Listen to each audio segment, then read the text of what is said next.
সকাল বন্ধুরা, তোমরা সবাই কেমন আছো? আশা করি সুস্থ আছো, ভালো আছো। দেখো তোমাদের দাদাভাই ঝিঙে নিয়ে এসেছে, আর আমি ফ্রিজে রেখেছি, কিরকম সবুজ হয়ে গেছে। তাই ভাবছি কাজ করার আগে ঝিঙেটা কেটে রেখে যাই। একবারে কাটাকুটো করে রেখে গেলে না বাসন মাঝে রান্না করতে আমার সুবিধা হবে। এমনি ঝিঙে জল জল ভাব, এবার আরো আমি ফ্রিজে রেখে একবার জল করে দিয়েছি। আজকে আমি ঝিঙে পোস্ত করবো, আর করবো হলো কি করবো, ঝিঙে পোস্ত আর ডাল, আলু ভাজা। যা সবজির দাম গো, কিচ্ছু খাওয়া যাচ্ছে না। প্রচুর কাজ বাকি আছে, সব কাজ পড়ে আছে। এখন 10টা বেজে গেছে, এখন শুরু করবো। কাপড় বিছানো হয়ে গেছে।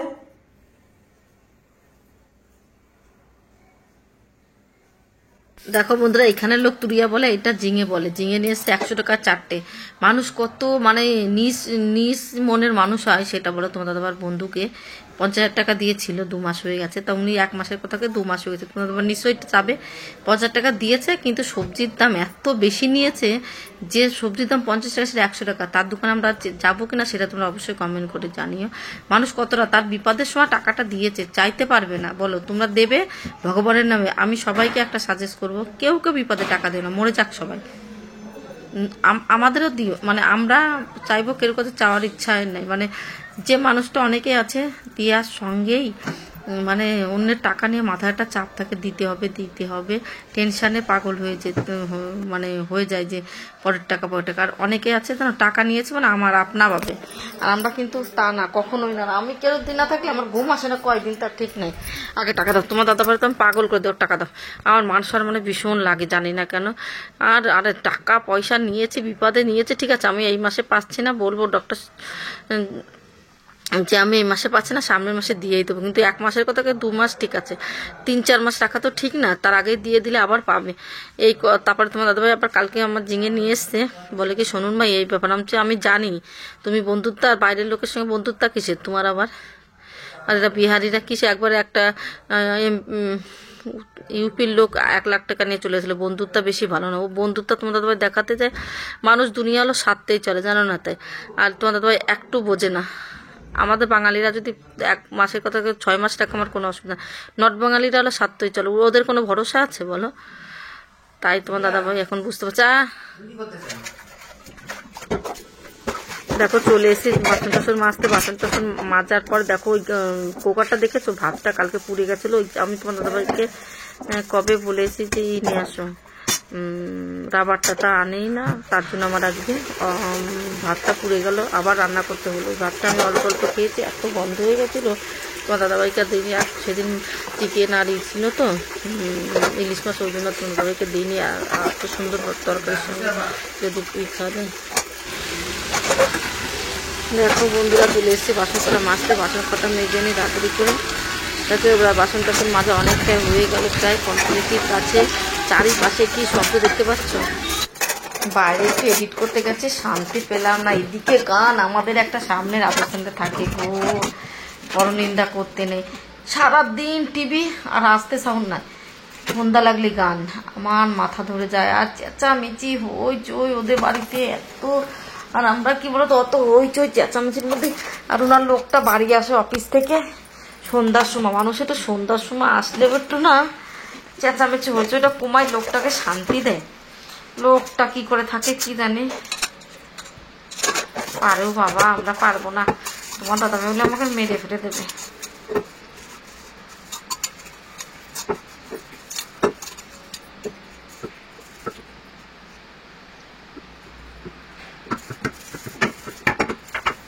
দেখো বাসন করা মেজে নিয়ে অনেক কথা বলে নিয়েছি। এবার একটা কুকার আছে, কি বলবো, কুকারটা পুড়ে গেছিলো। কুকারটা মাজতে বেশি টাইম লাগবে, এছাড়া একটা বেশি টাইম লাগবে না।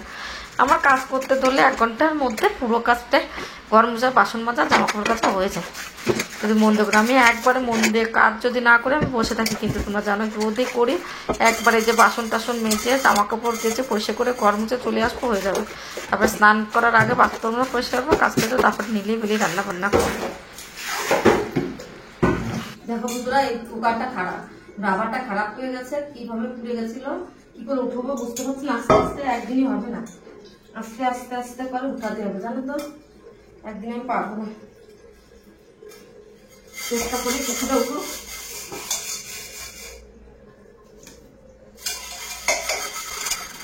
দেখো ইয়ে কুকারের ভেতরটা কীরকম কালি কালি বেরিয়েছে দেখতে পাচ্ছ, প্রচণ্ড আরে কালি কালি।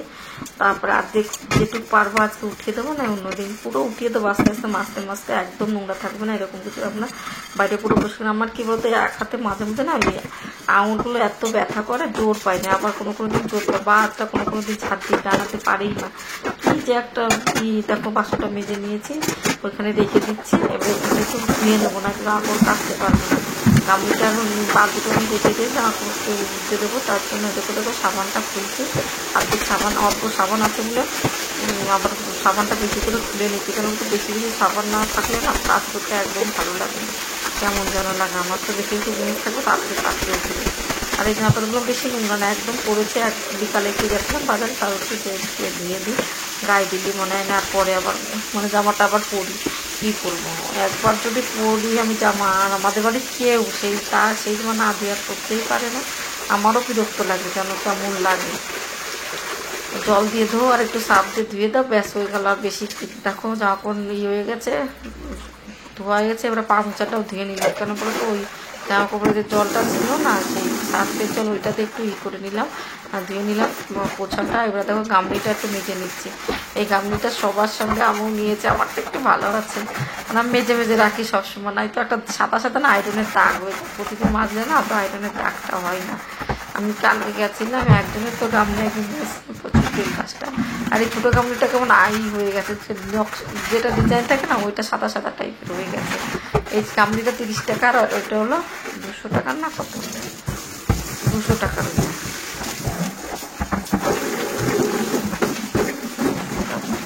হ্যাঁ 200 টাকা, ভালো হয়েছে গামলিগুলো, 200 টাকা।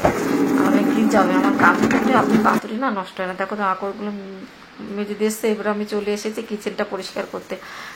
পরিষ্কার করেছি সেই দিন, 1 সপ্তাহ হয়নি। কি বলতো, বৃষ্টি হচ্ছে, আমার সাইডে যে বাসারটা লাগানো ছিল না, সেটা লাগানি না। এবার কিচেনের ওই পাঙ্খাটা ধুয়ে দিয়ে জল আসছে, কি অবস্থা, রান্না করতে যে জলে মানে কিচেনটা জল জল হয়ে থাকছে। তাও আমি কী করবো বলো তো, সেই তেল কেসটি এসে গেছে, তাই ভাবছি আজকে ওইটুখানি পরিষ্কার করে দিয়ে, বেশি পরিষ্কার করবো না। আর দেখো বোটগুলোও পরিষ্কার করে দিয়েছি। আর আমি না ভয় পাচ্ছি, নাইটিটা একটু বেঁধে নিচ্ছি, কিছু মনে করেন, আমি তো হাফ প্যান্টও পরি, ওই জন্য আমার কোনো অসুবিধা হয় না। কি বলতো,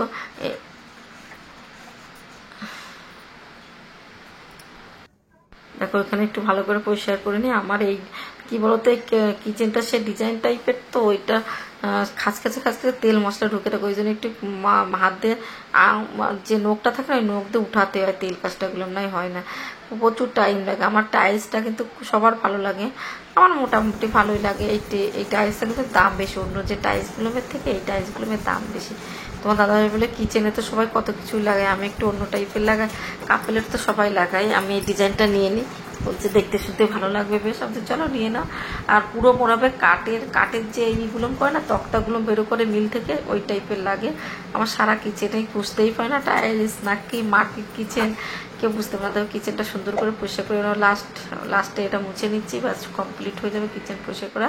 এবার দেখো ব্যাজিংটা চলে এসেছি পরিষ্কার করতে, ব্যাজিংটা রোজটাই পরিষ্কার করে। আর আমি কিন্তু আরোর জল একদম নষ্ট করি না, আরোর জল দিয়ে বাথরুম, পায়খানা, বাথরুম, বাসন মাজা, ঘর মোছা, এইসব কাজগুলো করি। কেন বলো তো, আরোর জলটা তো ভালো জল আসছে, ফালতু নষ্ট করে কোনো লাভ নাই, আর জলটা ফেলতে হয় আমার, এসে ব্যাজিংয়ের জল দেয় না, তো তার জন্য এটা হারপিক দিয়ে এখানে পরিষ্কার করে দিই না, একটু দাগ থাকে না, বেশ সুন্দরভাবে পরিষ্কার হয়ে যায়।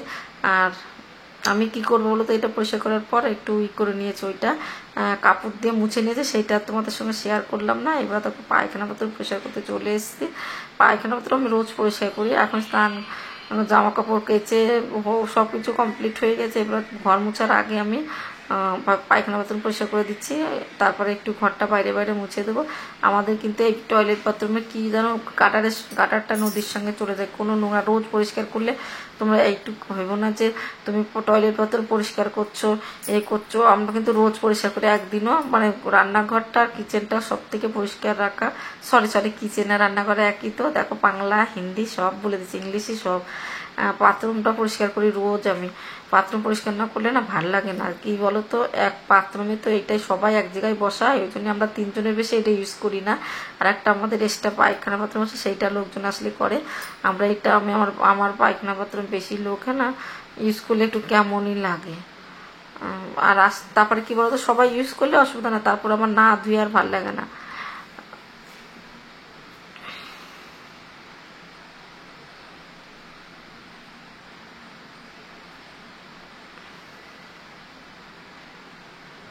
দেখো এটাই তো সবাই যেতে চায়, সবাই এইটাই যায়। আমি যেদিন লোকজন আসে বাড়িতে তারপর দিন আমি ধুয়ে দিই, যত কষ্ট হোক আগে পায়খানা বাথরুমটা ধোয়ার চেষ্টা করি। আর কি এটা ঘরের মধ্যে তো, বেডরুমের সঙ্গে সবসময় এখানে যাওয়া হয়, আর এইখানটার সঙ্গেই থাকা হয় অ্যাটাচ বাথরুমটা। আর এই পেছনে যেটা আছে রান্নাঘরের ওই সাইডটায়, তখন ওইটাও তো সচরাচর কেউ যায় না। আর ওইটা হলো ইংলিশ না, ওইটা হলো দেশি, মানে ইংলিশ আর দেশি সেই টাইপের।